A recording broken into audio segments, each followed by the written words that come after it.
Bonjour et bienvenue sur La Voix du Parfum.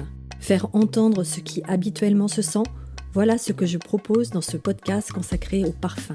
Écouter les fragrances, imaginer les effluves, se laisser porter par la voix et inviter l'ouïe et l'odorat à se donner rendez-vous avec votre imaginaire. Quel programme! Laissez-vous transporter par les parfums et les mots et savourons ensemble cette rencontre avec le parfum au travers d'interviews aussi passionnantes qu'inspirantes.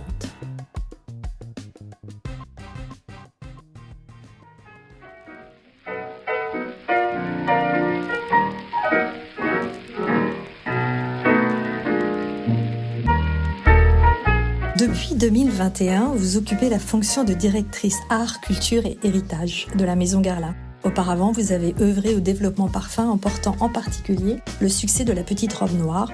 Vous connaissiez déjà le secteur du luxe puisque vous avez passé 10 ans chez Balenciaga au développement marketing et opérationnel de parfum et auparavant au sein du groupe Bogart. Aujourd'hui, vous allez nous partager ce qui vous anime dans cette fonction au sein de la Maison Guerlain, non sans nous pencher sur l'histoire familiale et son destin.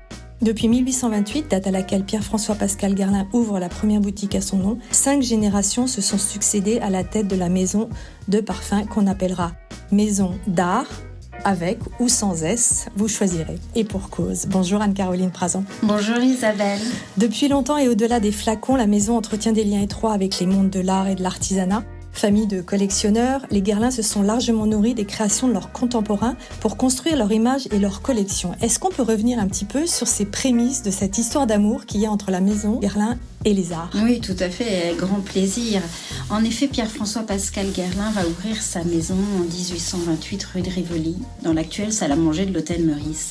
Il a fait ses études à Londres et il fait le pari à l'époque de faire de la capitale de l'élégance et la sophistication. Alors le pari n'est pas si facile que ça, parce qu'à l'époque, en 1828, tout se passe à Londres. L'élégance, la sophistication, les eaux de Cologne, les savons parfumés, la mode, tout à fait. Et que finalement, en France, on n'est pas très axé sur notre hygiène. Là, il va y avoir un vrai pari. Il arrive dans la capitale, il ouvre sa boutique, il est parfumeur vinaigrier. Il fait donc évidemment des eaux de Cologne, mais pas seulement, des savons parfumés, des onguents, des pâtes à dentifrice. Le saviez-vous? C'est Guerlain qui a inventé la brosse à dents, qui a déposé le brevet de brosse à dents, des lotions pour les cheveux et enfin des crèmes de beauté. Donc il fait tout ça, il offre tout ça à sa clientèle parisienne. Et très vite, au départ, les contenants sont assez simples. On retrouve des flacons de 1828 de l'époque qui sont classiques, des bonbonnes fermées de liège. 2 ans après, on voit l'apparition des flacons absolument merveilleux. Et en effet, Pierre-François Pascal Guerlain a compris que le contenant est tout aussi important que le contenu. Et donc, il va se rapprocher dès le début de grands artistes, de sculpteurs, d'illustrateurs, de peintres pour réaliser de magnifiques flacons de parfum, mais aussi des décors sur ses poudriers, sur ses boîtes de soins, sur ses étiquettes et enfin pour ornementer ses boutiques. C'est une intuition qui l'habite quand il invente tout ça, c'est incroyable. Il comprend très vite qu'il faut qu'il fasse la différence par rapport... Il se démarque. Et qu'il se démarque par rapport à sa concurrence. Et donc, le première lumière qu'il a véritablement, parce que c'est quelqu'un de talent, il rapporte les bons produits de Londres, comme la lotion de Golande, il fait ses savons parfumés merveilleusement bien, mais d'autres le font. Là, ce qui va le différencier, c'est tout ce travail avec les artistes dès le départ. C'est-à-dire qu'il va créer vraiment des objets qui sont des bijoux, de véritables bijoux. Comment il est choisi? Il est entouré d'artistes, c'est une famille de collectionneurs. Alors il est choisi, c'est un monsieur qui aime l'art, qui aime surtout la littérature d'ailleurs. Pour Pierre-François Pascal Guerlain, il est très proche de grands littéraires et puis dès le début sa boutique va avoir un certain succès et donc les artistes, les grandes comédiennes et d'autres vont affluer chez Guerlain s'offrir ses belles lotions et ses crèmes et donc il lie des amitiés avec les artistes et puis après vous l'avez dit, les Guerlain, ils se sont vraiment passés ça de génération en génération. Ce sont des mécènes, ce sont des grands collectionneurs, ce sont des avant-gardistes. Ils sentent l'air du temps et évidemment, il va s'entourer de grands artistes ou de futurs artistes, en tout cas des artistes qui ont une vraie notoriété dans le futur et qui sont des jeunes pousses, et ça c'est assez merveilleux. Il va entre autres faire travailler Louise Abéma, grande peintre très reconnue aux États-Unis, peut-être un peu moins en France, c'est dommage, c'est une amie de Sarah Bernard, c'est une des premières peintre féministe avant-garde, extraordinaire, et à Louise Abéma, il va lui commander les ornementations de sa deuxième boutique qu'il ouvrira rue de la Paix, et elle va aussi travailler sur de magnifiques poudriers Guerlain. Voilà. Tout est comme ça, vraiment. On retrouve aussi le premier flacon carré, qui est une pure merveille, qui a inspiré la belle collection L'Art et la Matière. Travailler aussi avec de la feuille d'or, un travail de peinture d'or à la main, voilà. Guerlain, ça devient très vite ça. Dès les années 1830, ce sont de magnifiques objets. Et aujourd'hui, au sein de nos archives, où nous avons plus de 18 000 pièces, eh bien, il y a des véritables œuvres d'art. Ça doit être une caverne d'Ali Baba, la façon dont vous en parlez. La première fois que vous avez plongé dans cette caverne, qu'est-ce que vous avez ressenti ? Beaucoup d'émotions. Parce que dès que je suis arrivée chez Guerlain, pour moi, il était indispensable de connaître le passé de la maison. Et donc, en fait, ça fait plus de 20 ans que je me suis plongée dans l'histoire de la maison, dans les archives, dans le lien à la famille qui raconte merveilleusement bien tant d'anecdotes qui nous enrichissent. Et c'est tellement important de connaître une maison et son passé pour construire son futur. J'ai eu beaucoup d'émotions, vraiment beaucoup d'émotions. Vous vous souvenez du premier objet qui vous a marqué ?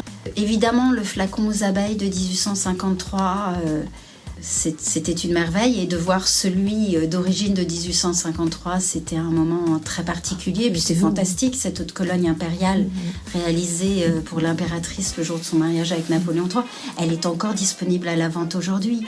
Vous pouvez, à travers cette merveilleuse haute Cologne, ressentir un moment historique de ce mariage d'amour entre Napoléon III et Eugénie de Montijo. Ce flacon qui a été réalisé pour l'occasion, il est encore fabriqué 170 ans après, de la même façon, par le même verrier, la même maison Pochet du Courval, qui, eux, fêtent leurs 400 ans. Alors, dans une époque, aujourd'hui, où on parle beaucoup de savoir-faire, de fabrication française, de transmission, de temps, c'est une merveille. Donc, oui, je pense que c'est un des flacons qui m'a ému le plus, oui.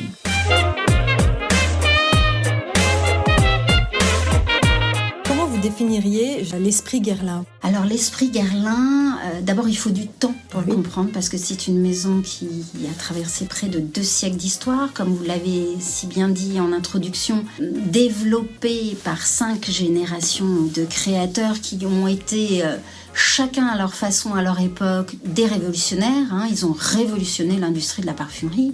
Aujourd'hui, qu'on soit Guerlain ou pas Guerlain, on doit le premier tube de rouge à lèvres à Aimé Guerlain, on doit le premier crayon à lèvres à Aimé Guerlain. On lui doit aussi la parfumerie moderne. On passe de l'air de la Cologne à un parfum qui a un sillage et une tenue grâce au Guerlain. On leur doit le premier oriental pour femmes en 1925 grâce à Jacques Guerlain. On leur doit le premier oriental pour hommes, qui est la famille la plus portée aujourd'hui par les hommes dans le monde, grâce à Jean-Paul Guerlain. Et aujourd'hui, Thierry, Delphine perpétuent cette innovation, cette audace, cet exceptionnel qui est notre ligne de mire toujours et encore. Vous venez de citer tous ces prénoms, Pierre, François, Pascal, Aimé, Gabriel, Jacques.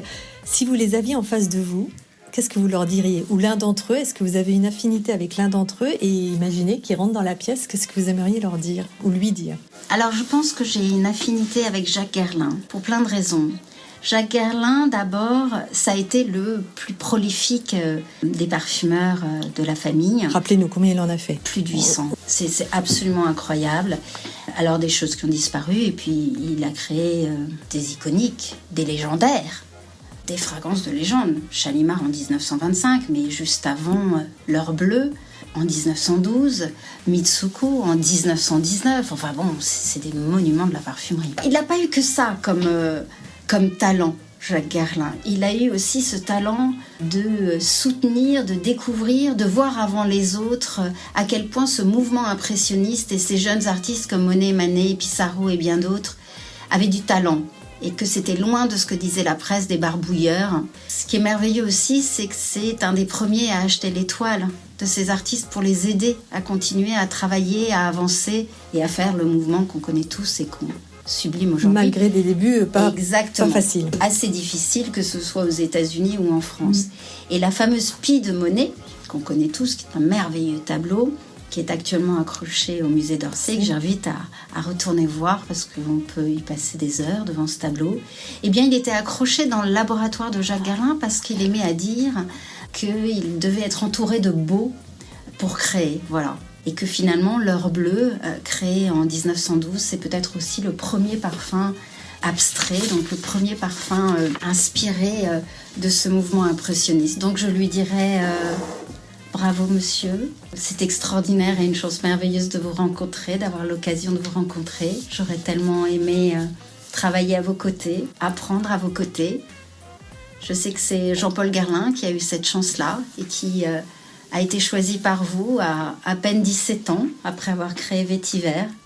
Et puis je lui demanderais qu'il me raconte toute cette période merveilleuse, toute cette époque, les courants artistiques, les grands de ce monde, les artistes qu'il a côtoyés, les amitiés qu'il a eues comme Saint-Exupéry et bien d'autres.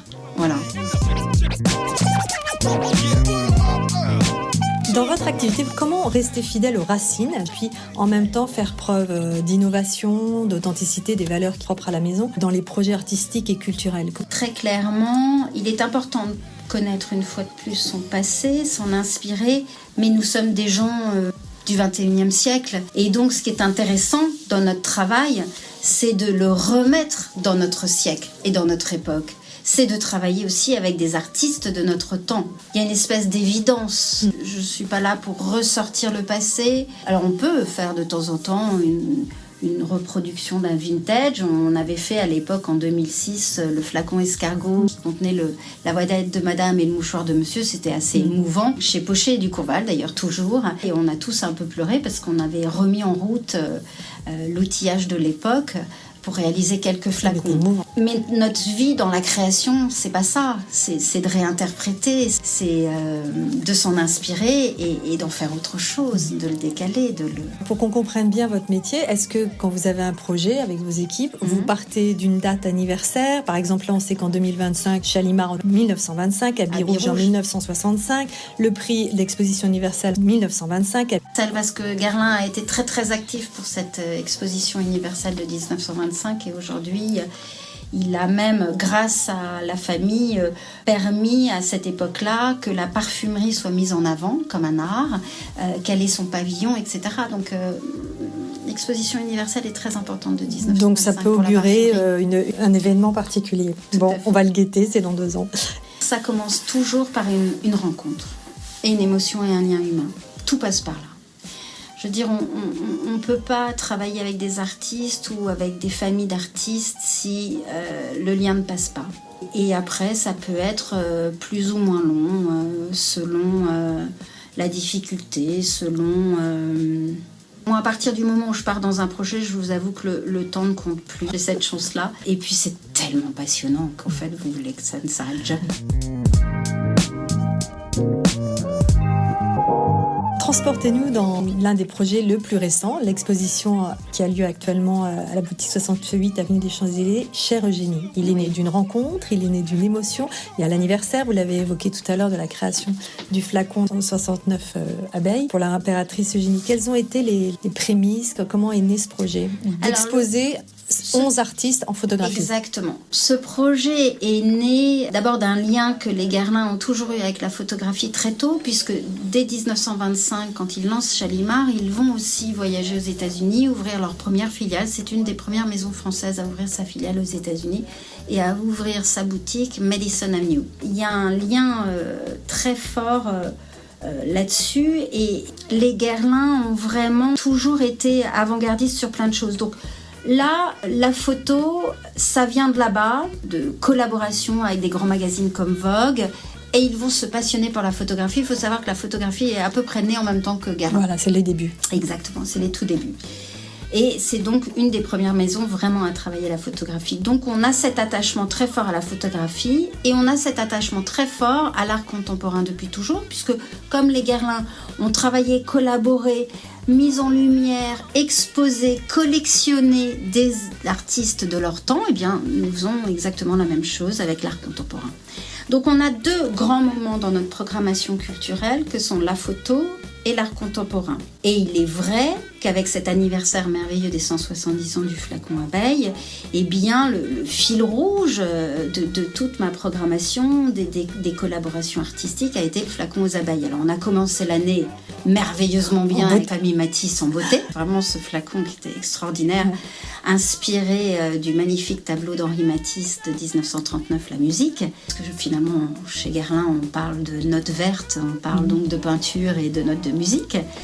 Et puis on a continué avec cette programmation habituelle et ce rendez-vous que nous avons avec nos clients et nos non-clients. D'ailleurs, ils sont tous bienvenus à la Maison Guerlain, dans cette maison historique des Champs-Élysées, pour la programmation autour de la photo. Et là, dans le cadre de cet anniversaire, eh bien oui, on a eu envie de réunir 11 femmes du monde entier, c'était très important pour moi, 11 femmes photographes, pour avoir leur propre interprétation, vision, envie. Vraiment, elles avaient carte blanche. Alors, c'est toujours un danger, mais en même temps, je leur disais, mais vous savez, si vous voulez le briser, ce flacon, allez-y. Vous en faites ce que vous voulez. Allez très loin. Vraiment, on a été absolument abasourdis par ce qu'elles ont réalisé les unes et les autres. C'est passionnant. Certaines sont sorties vraiment de leur zone de confort. D'autres sont allées se grémer en impératrice Eugénie. Enfin, ça a été que du bonheur. Vraiment que du bonheur. Mais de toute façon, ce n'est à chaque fois que du bonheur. Vous l'avez dit tout à l'heure, j'ai un métier absolument extraordinaire. On l'entend.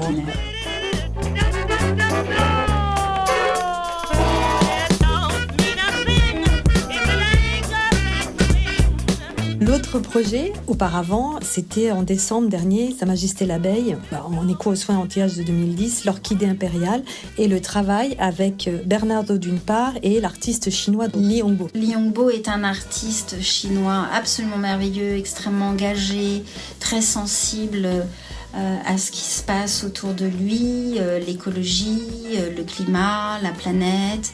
Il travaille toutes ses œuvres en papier, comme vous avez pu le voir, mais c'est lui qui réalise lui-même son papier. Il y a vraiment tout un travail d'artisanat d'art aussi, avant de venir travailler son art qui est sculpter le papier, et comme ça le rendre à l'infini déployable. Et puis Bernardo, eh bien c'est la même chose, c'est de l'artisanat d'art. C'est un travail de terre, de céramique, enfin, c'est merveilleux aussi leur métier, leur savoir-faire.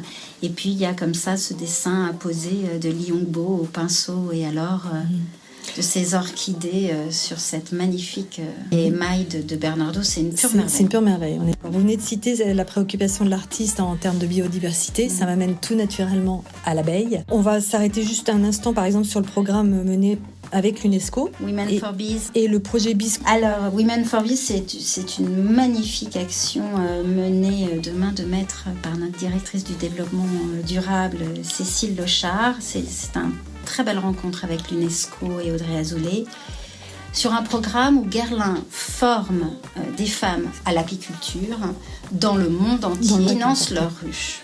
Alors la première promotion, on l'a suivie avec une merveilleuse artiste qui était Charlotte Abramoff. Ça se passait dans le sud de la France et ça a été un moment absolument époustouflant parce que ce sont des femmes au départ qui ne se connaissent pas. Elles sont plus ou moins jeunes, certaines débutent, d'autres c'est plutôt une envie de changer de vie. Une reconversion. Une reconversion, exactement. Elles ne se connaissent pas et au fil des mois de formation qui sont très durs, parce que alors, l'apiculture, c'est pas facile. Hein. On se lève à 4h du matin, c'est physique, ça peut être dur. Les abeilles sont pas toujours de bonne humeur, il faut quand même le savoir. Et donc, on a suivi ces femmes avec Charlotte et on a vu une sororité se mettre en place, un lien entre ces femmes très fort, une solidarité merveilleuse et puis une passion qui se développait. Et l'exposition donc, de l'année dernière s'appelait Piqué. Piqué par la passion de l'apiculture, piqué parce qu'en effet, on s'est fait piquer, et aussi piqué parce que les magnifiques photos de Charlotte Abramoff étaient repiquées au fil d'or avec des abeilles entièrement brodées par des artisans d'art avec qui j'ai l'habitude de travailler, qui ont un talent fou, voilà. Et donc, on continue ce programme et on continuera avec des artistes de différents pays à suivre ces femmes. On va partir dans pas longtemps au Rwanda avec l'UNESCO pour lancer la prochaine promotion de femmes formées au Rwanda. Certaines ont été formées au Mexique et ça continue. Au Cambodge, voilà. Enfin, c'est absolument merveilleux. Et il y a un travail artistique. C'est pour ça que finalement l'art et l'environnement sont très liés. Il y a un travail artistique derrière pour garder comme ça en mémoire tous ces moments très forts de femmes qui en ont besoin pour vivre, qui vont repeupler les populations d'abeilles. C'est absolument fantastique. Et les Bee-Schools, ça c'est quelque chose d'absolument merveilleux, qui a été monté il y a de nombreuses années chez Guerlain, parce que c'est vrai que le développement durable chez nous, c'est une longue histoire d'amour. Je vous dirai d'ailleurs une anecdote sur l'héritage après. C'est une longue histoire d'amour et ces Bee-Schools, eh bien en fait tous les employés Guerlain sont formés à aller dans les écoles primaires pour former les enfants, les classes, alors de leurs enfants ou autres, sur l'abeille, d'où elle vient, cette abeille, pourquoi elle est en danger, cette abeille, comment on peut l'aider, cette abeille, qu'est-ce qu'il faut faire et comment la connaître pour ne pas en avoir peur. Ils repartent avec un petit kit, avec tout ce qu'il faut. Et alors, on est des super maîtresses. Hein. Tout le monde a formé en Bee-School. Là, on est partenaire, on est membre du Cercle Art et Écologie du Palais de Tokyo. Et bien, avec Cécile, je vais aller, avec un grand plaisir, un immense plaisir, parce que moi, j'adore travailler avec les jeunes, faire des Bee-School au sein du Palais de Tokyo. Petite anecdote, je vous disais que le développement durable, finalement, c'est une longue histoire chez nous. Et c'est même une histoire qui a débuté au tout début. Puisqu'il y a encore très peu de temps, il y a plus d'1 an et demi, j'ai eu la chance de pouvoir racheter, parce que c'est une chasse au trésor à travers le monde, aux États-Unis à Houston, le premier rouge à lèvres. Puisque Guerlain a inventé le premier rouge à lèvres, ne m'oubliez pas, de 1870. J'ai donc reçu le paquet avec mon magnifique petit rouge à lèvres, qui est une petite merveille, et à ma grande surprise, il était accompagné de sa recharge. Donc en 1870, Guerlain invente le premier rouge à lèvres, mais en plus, il l'invente la recharge. On se dit, qu'est-ce qu'il n'a pas inventé? Mais c'est fantastique. Incroyable. La première crème blanchissante à base de fraises, le premier sérum, c'est Guerlain. La fameuse crème Nivea, c'est Guerlain. Oui.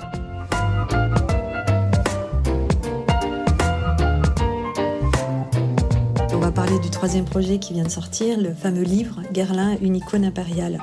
Là aussi, vu l'épaisseur, c'est comme une bible, un livre de contes. En le feuilletant, on est transporté. Voilà. Bon, là encore, c'est une histoire avant tout de rencontre, d'humain, avec Laurence Benaïm, que j'aime plus que tout, qui a un talent formidable, et Prosper et Martine Assouline, qui sont des êtres absolument merveilleux. Ça a été un grand plaisir, ça a été une envie de faire un livre, avec moi une inquiétude en me disant, oh là là, un livre sur un flacon. Et puis on est parti à l'aventure, entre l'histoire, le savoir-faire, la fabrication, tout notre projet Be-Art depuis des années, ces rencontres et ces confrontations avec ce flacon de 1853 et des artistes ultra contemporains comme un street arter qui est John Wan, comme la famille Matisse et bien d'autres. Enfin, c'est que du bonheur. Comment vous l'avez construit? Parce que c'est quand même très très riche. C'est beaucoup de travail. Beaucoup de travail. Et puis ça s'est pas fait en un jour, vu l'épaisseur. Non, c'est pas fait en un jour. Il y a des photos exceptionnelles qui ont été réalisées pour ce livre-là, sous la direction artistique de Prosper Assouline. Ça a été construit avec le talent merveilleux de Martine Assouline, et Laurence. Quel est l'objectif de cet ouvrage? De laisser une trace, de raconter, d'émerveiller. En partant d'un flacon. Je pense qu'on doit être fiers de notre patrimoine. Nous, chez Guerlain, nous sommes fiers de notre histoire. Mais je pense que tous les Français doivent être fiers de ces belles maisons. Il y a une lumière qui est faite sur les fameuses dames. Ouais. Vous pouvez nous en parler? Alors, il y a même 2 groupes de dames. Il y a ce qu'on appelle les dames de table chez nous, qui sont comme des couturières des ateliers de haute couture, qui ont toujours réalisé ça chez nous depuis le début aussi. C'est transmis de génération en génération, parce qu'il n'y a pas d'école de dames de table. Et donc, les plus anciennes forment la nouvelle génération à ces gestes merveilleux ancestraux qui existent toujours chez Guerlain et qui sont toujours réalisés à la main pour vos flacons. Les barbichages, les baudruchages, les broderies de perles, les cachets de cire, et j'en passe, c'est des merveilles. Donc vous avez toute une partie sur ces femmes-là qui sont visibles, elles sont tellement merveilleuses. Et puis il y a aussi ces femmes chez Pochet et Ducourval qui là aussi, depuis 170 ans, peigne de la même façon avec de l'or les abeilles sur le flacon. Ça fait très longtemps que les techniques nous permettraient aujourd'hui de le travailler de façon industrielle. Mais on ne le souhaite pas, on ne le veut pas. On continue à fabriquer notre flacon, à le réaliser au niveau du décor entièrement à la main, comme à l'époque. Elles se sont rencontrées ? Bien sûr. Alors, elles se sont rencontrées. Il faut lire l'histoire de leur travail, leurs interviews, c'est merveilleux. Et puis, alors, il n'y a pas d'outils, pareil, pour peindre ces abeilles. Donc, elles ont des pinceaux qu'elles découpent, qu'elles retravaillent à quelques poils, juste pour les pattes de l'abeille, juste pour l'antenne de l'abeille. Enfin, et puis, il faut une dextérité. Il ne faut pas bouger, parce que sinon, tout le flacon est fichu. Enfin, c'est merveilleux. C'est vraiment une histoire de savoir-faire, de fabrication française qui est époustouflante. Ça, personne ne peut nous le prendre. En vous regardant, là, on ne vous voit pas, mais vous faites les gestes minutie. Un petit clin d'œil à l'impressionnisme. Il y a un petit lien là que je fais entre la peinture et ses petits points et les petits gestes. Absolument, de toute façon. Très, très précis. Il y a un travail artistique indéniable.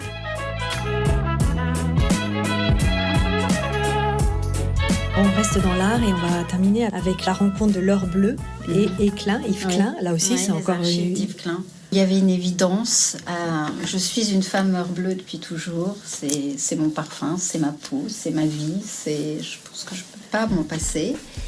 Et il est vrai que quand on aime l'œuvre de Yves Klein, quand on aime cet artiste, il y a une évidence à se rencontrer. J'ai eu la chance de rencontrer, là encore, 3 personnes absolument extraordinaires. Le directeur des archives de Klein, que je remercierai jamais assez, son bras droit, Dorothée, et puis le seul restaurateur, le grand restaurateur des tableaux de Yves Klein, avec qui nous avons travaillé d'arrache-pied, sans cesse, mais avec beaucoup de plaisir, pour arriver à rendre cette technique de Klein, de ce pigment qui reste et qui ne se perd pas dans le solvant, sur un flacon en verre. Voilà. Est-ce qu'on a des archives sur la rencontre de Jacques Guerlain et Yves Klein? Non, je pense qu'ils ont été connectés ensemble, mais aujourd'hui, dans mes archives, je n'ai pas de preuve d'une rencontre et d'un lien, je n'ai pas de lettres. J'en ai beaucoup avec de nombreux artistes, avec de nombreux marchands d'art, mais pas entre Yves Klein et Jacques Guerlain. Jacques Guerlain avait entre autres une très jolie qualité. Il était fou amoureux de sa femme Lily. Je trouve que c'est très romantique. Et chez les Guerlain, il crée pour les femmes, pour des muses. Il y a toujours une histoire d'amour derrière chaque parfum. Et un soir, au Ménul, dans son jardin, c'était un passionné de fleurs, c'était un passionné de nature. Il était là et il a vraiment vécu ce moment très fort. Vous savez, de ce moment de l'heure bleue où la nuit n'est pas encore totalement tombée, le soleil s'est couché, les étoiles ne sont pas là, et il y a ce moment très intense d'un bleu absolument époustouflant qui vous prend aux tripes. Et oui, je pense que c'est là qu'il a eu cette inspiration de cette heure bleue, ce moment d'infini, ce moment de non-limite, ce moment où vous avez l'impression que vous allez partir dans ce bleu, cette immensité du bleu, un peu comme Yves Klein. Vous allez vous jeter dans cette immensité du bleu. Et en effet, il l'a réalisé en hommage à Lily, sa femme.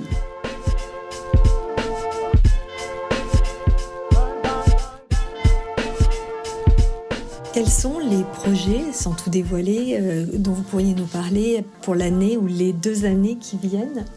Peut-être liés à des événements, on a cité tout à l'heure l'exposition universelle. Au mois d'octobre, puisqu'on parlait de programmation culturelle, nous avons notre prochaine exposition en lien et en partenariat avec Art Basel Paris Plus, donc à Paris, ici au cœur de la capitale.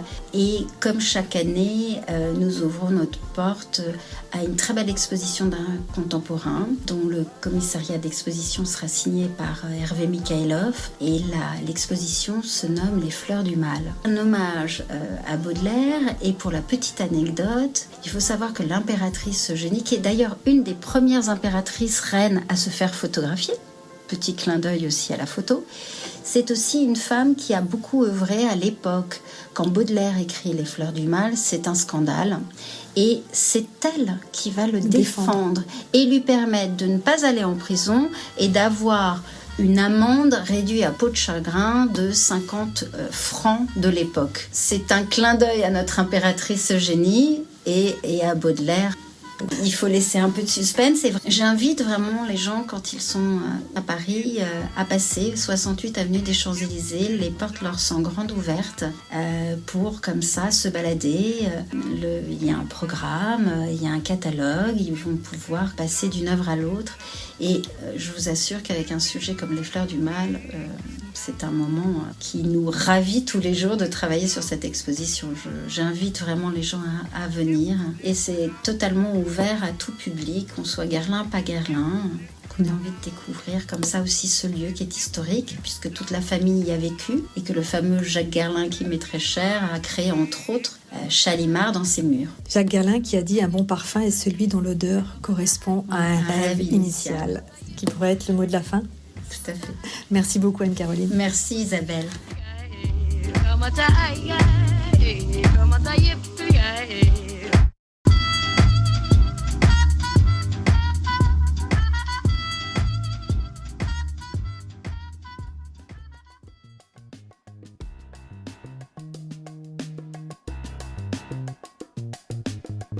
Merci de nous avoir suivis sur La Voix du Parfum. N'hésitez pas à liker, commenter, partager et à vous abonner. On se retrouve très bientôt pour une autre interview ou lors d'une échappée belle sur La Voix du Parfum, le podcast. À bientôt!